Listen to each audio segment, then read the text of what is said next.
Bismillahirrahmanirrahim. Today we are going to start our third lecture, and in this lecture we are going to start second chapter of ninth class, which is named as kinematics.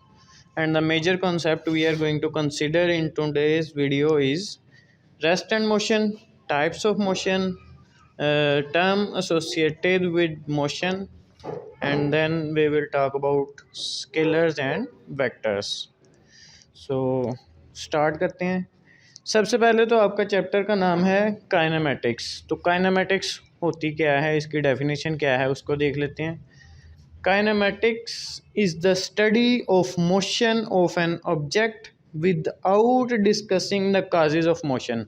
हमने किसी body को देखना है जो कि motion में है, लेकिन हमने ये नहीं देखना कि क्यों मोशन में है, उसकी वजह क्या है। काजेज को नहीं डिस्कस करना, सिर्फ उसकी टाइप्स को, मोशन को कंसिडर करना है। ठीक है जी।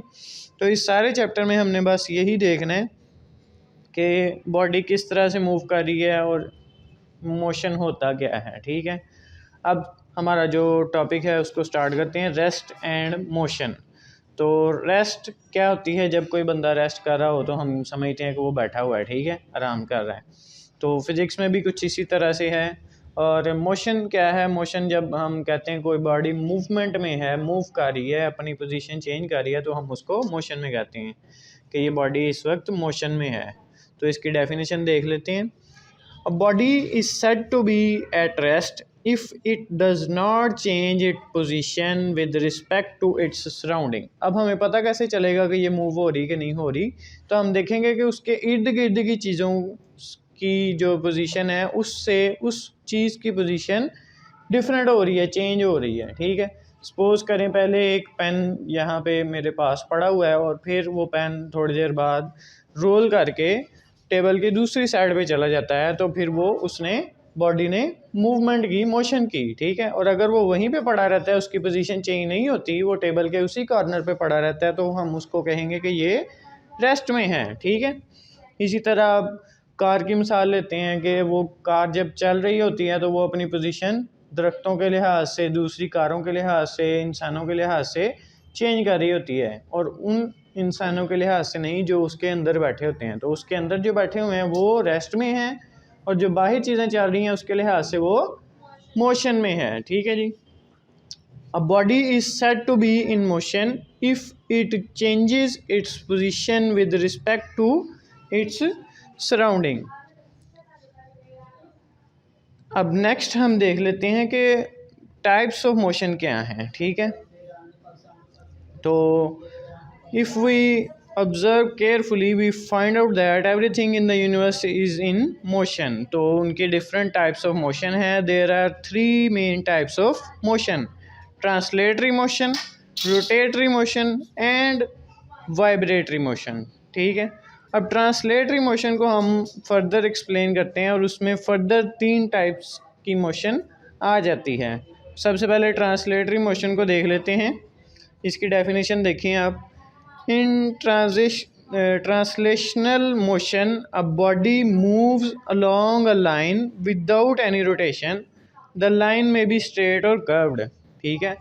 अब किसी लाइन के गिर्द किसी बॉडी की मूवमेंट को हम ट्रांसलेटरी मोशन में कंसीडर करते हैं। ठीक है जी। जैसे कि आप देख लें कि कोई कार किसी रोड पे जा रही है, तो वो उसकी ट्रांसलेटरी मोशन है। ठीक है। रोटेट नहीं करनी चाहिए, घूमनी नहीं चाहिए। ठीक है।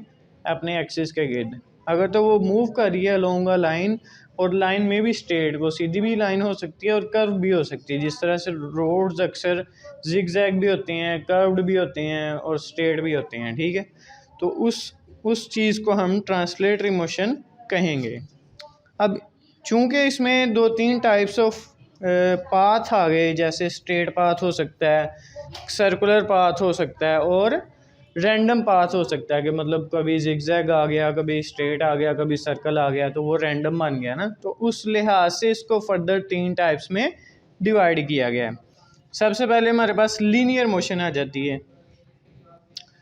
Straight line motion of object is known as its linear motion. अगर कोई चीज़ स्ट्रेट लाइन में सफ़र कर रही है, जैसे एरोप्लेन अक्सर स्ट्रेट लाइन सफ़र करते हैं, तो उसको हम लीनियर मोशन बोलेंगे। ठीक है। जो एक लाइन में चल रही होती है। जैसे आप अगर देखें कि जब हम मूवमेंट कर रहे होते हैं अक्सर रिसेस के लिए या असम्बली के लिए बच्चे, तो वो एक स्ट्रेट लाइन में चल रहे होते हैं, तो उसको हम लीनियर मोशन कहते हैं। ठीक है जी। नेक्स्ट आता है सर्कुलर मोशन। तो सर्कुलर मोशन की डेफिनेशन देख लेते हैं। The motion of an object in a circular path is known as circular motion. अगर कोई चीज़ सर्कुलर पाथ में मूवमेंट कर रही है, एक सर्कल बना रही है मूव करते हुए, रोटेट नहीं कर रही, सिर्फ मूव कर रही है, उसके इर्द गिर्द घूम रही है, तो उसको हम सर्कुलर मोशन कहेंगे। जैसे यहाँ पे आपकी बुक में टॉय दिखाया गया है, train moving on a circular track, तो ये एक सर्कुलर मोशन हो गया। ठीक है। उसके बाद आता है हमारे पास रैंडम मोशन। तो रैंडम मोशन मैंने आपको बताया कि जिसका ट्रैक का कोई पता ना हो, वो कभी जो है वो सर्कल हो, कभी स्ट्रेट हो, कभी जिगजैग हो, कभी कुछ हो, इर्रेगुलर शेप हो। ठीक है। डेफिनेशन में लिखा हुआ है द डिसऑर्डर्ड और irregular motion of an object is called random motion. ठीक है।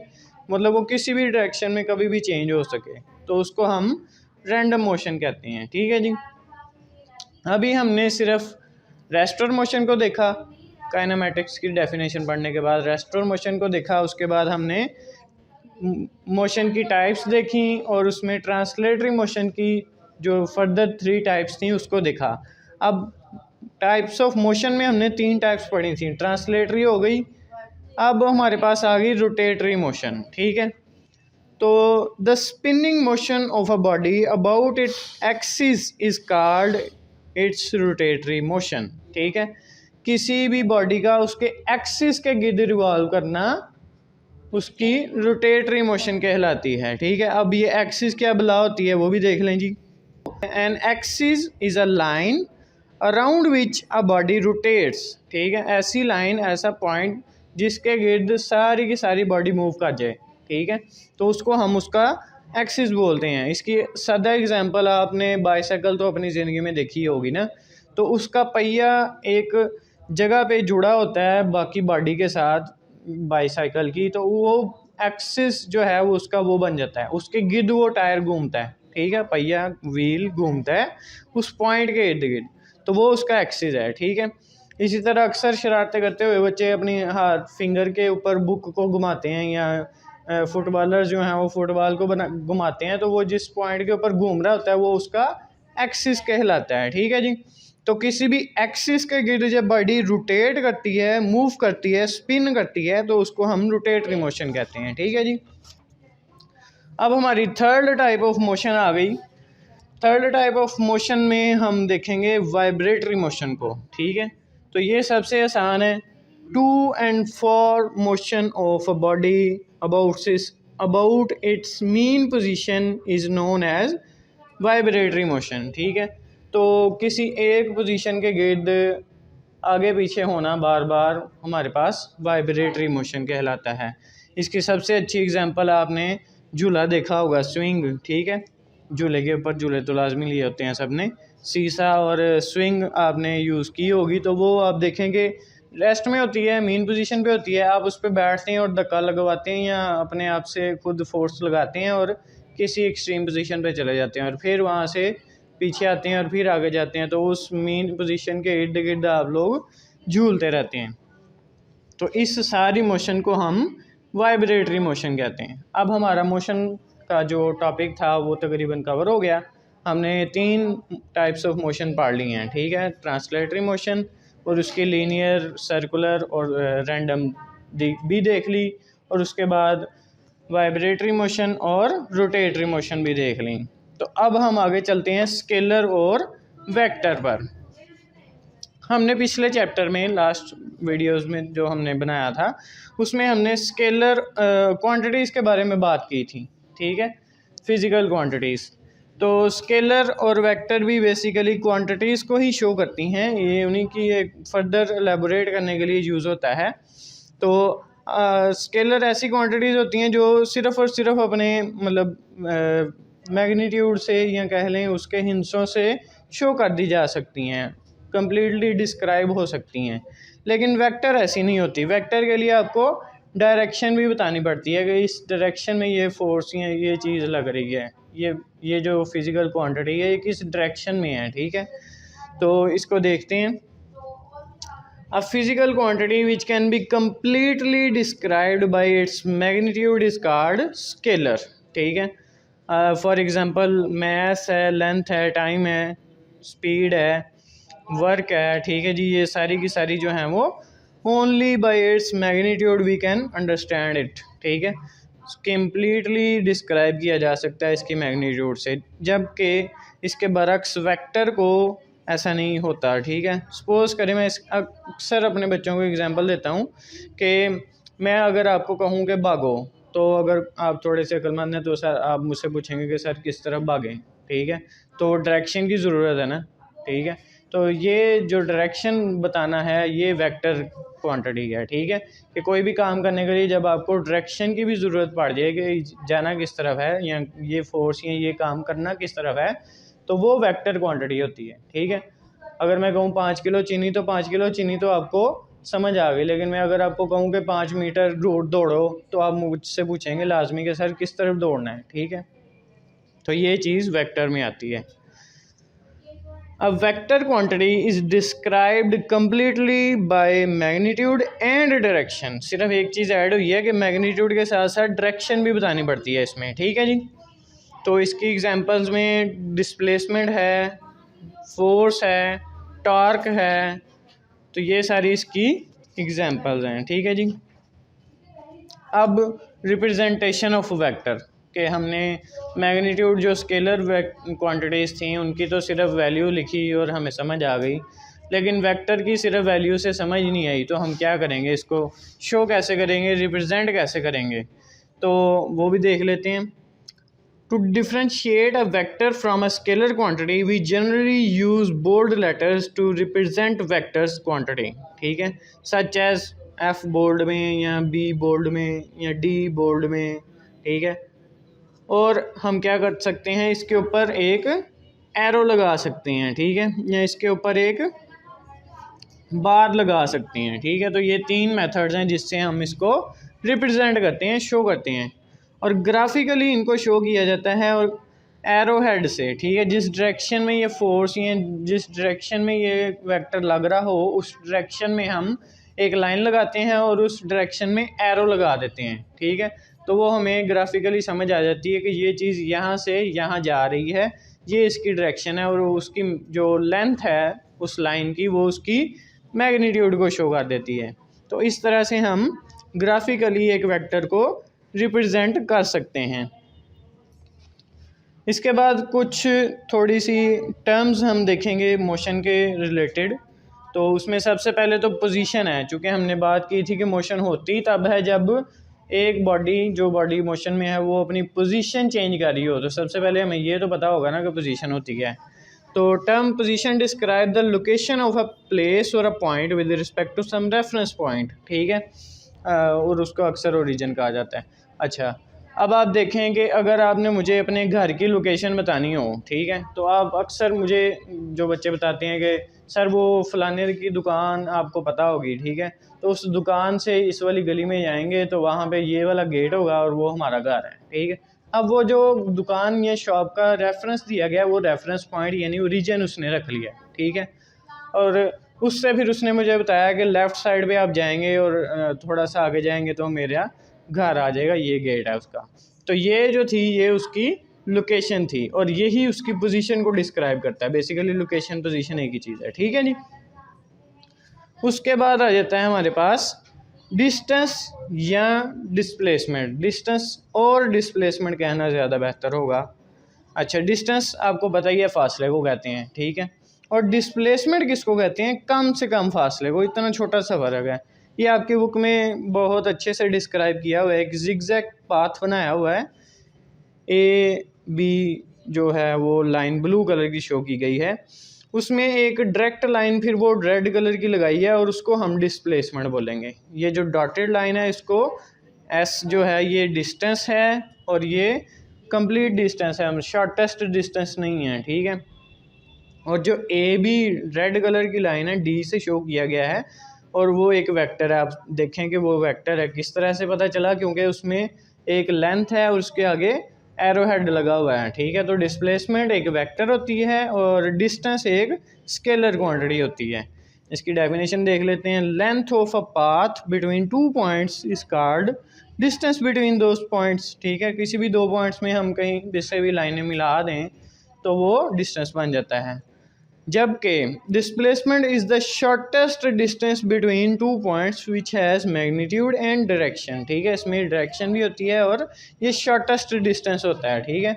होता है डिस्टेंस ही है, लेकिन उसकी एक फर्दर टाइप समझ लें जिसमें डायरेक्शन भी हमें पता होता है और ये शॉर्टेस्ट होता है, ठीक है। इन्हीं दोनों चीज़ों को देखते हुए हमने स्पीड और वेलोसिटी बनाई, ठीक है जी। अब थोड़ा सा पॉइंट ऑफ व्यू पेपर के लिहाज से भी आप देख लें कि स्पीड और वेलोसिटी का क्वेश्चन अगर आए तो आपने अटैम्प्ट कैसे करना है। तो स्पीड का सपोज करें आपको क्वेश्चन आ गया, सबसे पहले आपने उसकी डेफिनेशन लिखनी है। डेफिनेशन क्या कहता है जी, वो the distance covered by N object in unit time is called its speed, ये होगी उसकी डेफिनेशन। इसके नीचे आप एग्जांपल देना चाहें तो एग्जांपल दे लें, वरना बेहतर ये है कि इसका फार्मूला लिख दें। Speed is equal to distance covered divided by time taken, s is equal to v t, ठीक है जी।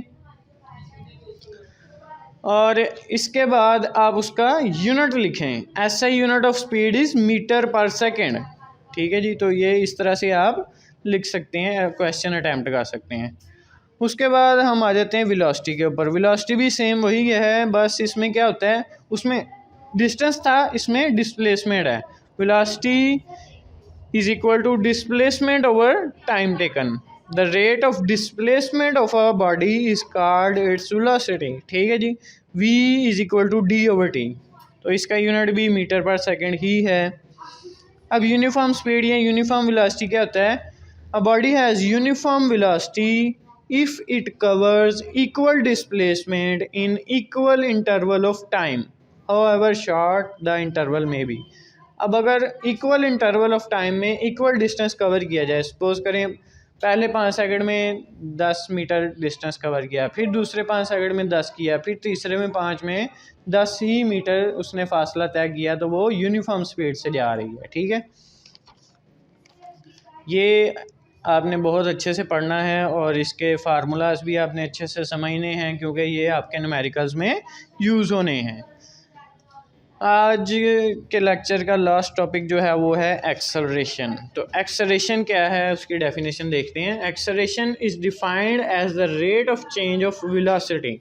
उसमें क्या था, rate of change of displacement, इसमें क्या है, rate of change of velocity, यानी change in velocity divided by time taken, ठीक है जी। तो final velocity minus initial velocity divided by T, A is equal to V F minus V I over T, ये इसका formula है। और इसका यूनिट फिर क्या बन जाएगा, मीटर पर सेकेंड स्क्वायर, ठीक है। तो ये होगी आपकी एक्सेलरेशन, और यूनिफॉर्म एक्सेलरेशन का भी आपको अंदाज़ा हो जाएगा यूनिफॉर्म वेलोसिटी की डेफिनेशन से ही। A body has uniform acceleration if it has equal change in the velocity in equal interval of time however short the interval में भी, ठीक है जी। तो इसके बाद नेगेटिव एक्सेलरेशन भी होती है, अगर मतलब फाइनल वाली कम हो और इनिशियल वाली ज़्यादा हो तो नेगेटिव में भी आ सकती है इसकी वैल्यू, और उसको रिटार्डेशन या डीसेलरेशन